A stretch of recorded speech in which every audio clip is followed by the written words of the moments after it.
Salam jumpa sahabat lintas pemilih TV dimanapun Anda berada.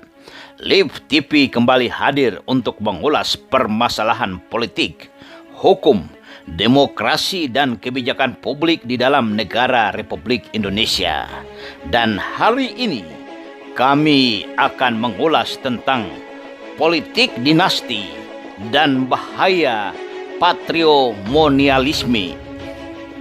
Tetapi sebelum kami lanjutkan ulasan ini, jangan lupa subscribe, like, dan komen konten-konten Lintas Family TV, biar kami akan tetap eksis untuk memberikan informasi dan mengulas yang tentu akan menghebohkan.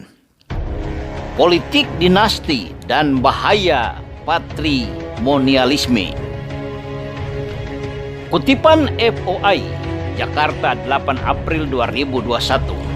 Pada Oktober 2020 lalu, Lembaga Penelitian Negara Institut mengumumkan hasil riset terbaru tentang politik dinasti di Pilkada serentak tahun 2020. Dalam riset tersebut dikemukakan 224 calon kepala daerah diketahui bagian dari praktek-praktek politik dinasti. Rinciannya 57 calon bupati, 30 calon wakil bupati, 20 calon wali kota, 8 calon wakil wali kota, serta 5 calon gubernur dan 4 calon wakil gubernur. Lalu apa yang dimaksudkan dengan politik dinasti? Secara sederhana, politik dinasti adalah satu upaya untuk mengarahkan regenerasi kekuasaan bagi kepentingan golongan atau keturunan keluarga tertentu untuk mendapatkan atau mempertahankan kekuasaan di satu negara atau satu daerah. Kata dinasti sendiri dalam Kamus Besar Bahasa Indonesia diartikan sebagai keturunan raja-raja yang memerintah atau semua yang berasal dari satu keluarga. Karena konstitusi negara kita telah menetapkan sistem pemerintah negara Republik Indonesia adalah demokrasi dan bukan kerajaan atau monarki, maka muncul istilah politik dinasti sebagai ungkapan terhadap fakta atau adanya kenyataan sekelompok orang begitu lihai memainkan politik keturunan dan mengingkari kaidah-kaidah dan nilai-nilai negara demokrasi. Kutipan Historia.com, Selasa 6 April 2021, sejarawan Universitas Gadjah Mada, Sri Margan menyebutkan, politik dinasti di Indonesia bukan hanya sekedar fenomena, tetapi juga telah menjadi tradisi. Dan tradisi tersebut bermula dari budaya feodalisme di Indonesia yang juga menganut patrimonialisme. Patrimonialisme, satu istilah untuk menyebutkan rezim pemerintahan di mana kekuasaan penguasa tergantung pada kecakapan penguasa untuk mempertahankan kesetiaan para elit dan kelompok-kelompok dalam satu daerah atau negara. Kenyataannya, dalam sejarah kekuasaan di Indonesia, memang budaya politik mengarah politik dinasti. Garis keturunan ayah diutamakan, hampir semua kerajaan di Indonesia menerapkan tradisi politik dinasti, termasuk pada masa kerajaan Hindu-Buddha sampai masuknya kerajaan-kerajaan Islam di Indonesia.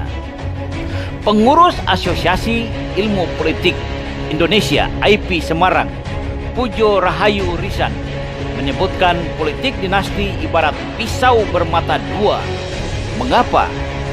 Karena di satu sisi, praktek politik dinasti merampas hak orang lain yang berpotensi, menggunakan cara-cara yang tidak benar, dan melanggar prinsip-prinsip dasar negara demokrasi dan hak asasi manusia.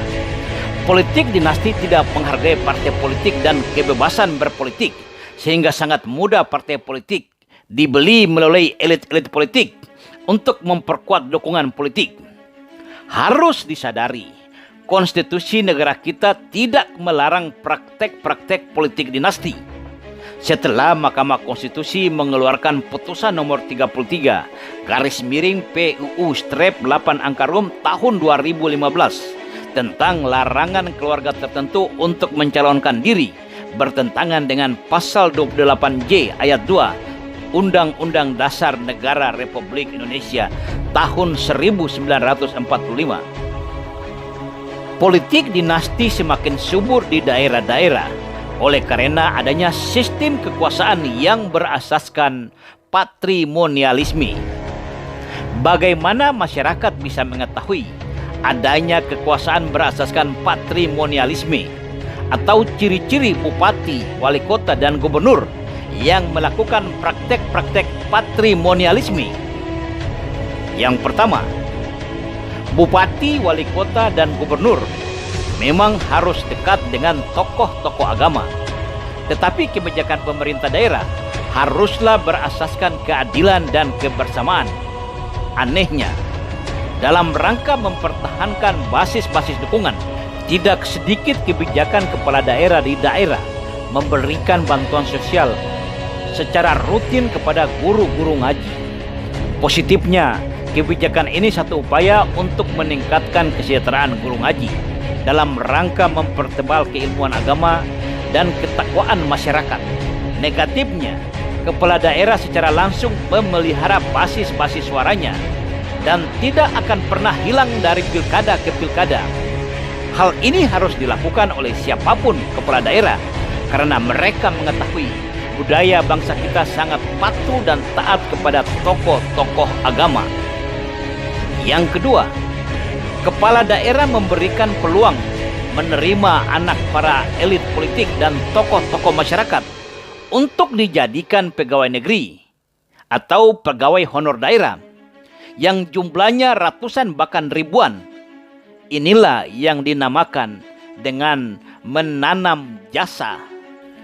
Yang ketiga, kepala daerah memprioritaskan penggunaan anggaran pendapatan dan belanja daerah untuk proyek-proyek yang tidak berasaskan kemanfaatan tetapi berbasis dukungan dan dukungan perolehan suara dalam rangka mempertahankan basis suara pada pilkada yang akan datang. Yang keempat, kepala daerah berpatron dengan pengusaha bukan sekedar pengusaha, tetapi pengusaha yang memiliki dukungan dan pengaruh di tengah masyarakat, sehingga semua proyek-proyek besar dikelola oleh pengusaha itu saja. Yang kelima, kepala daerah memprioritaskan kebijakan perizinan untuk tokoh-tokoh masyarakat dan tokoh-tokoh politik, serta aparat penegak hukum pada tingkat daerah maupun tingkat pusat, sehingga kesempatan pengelolaan potensi daerah tidak akan pernah dirasakan oleh masyarakat daerah setempat. Yang keenam, semua ketua-ketua partai politik pada wilayahnya dirangkul, diberikan yang enak-enak, difasilitasi, dan menimbulkan hutang budi. Pada saat pilkada harus membalas budi kepala daerah.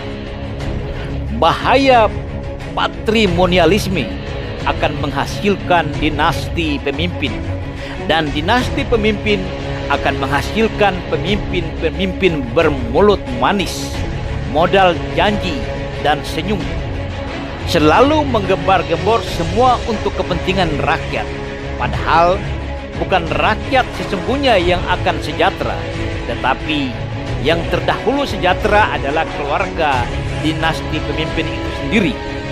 Dan rakyat hanya bisa mendapat janji dan sebungkus nasi dalam kampanye saat pilkada, lalu bergoyang dandut.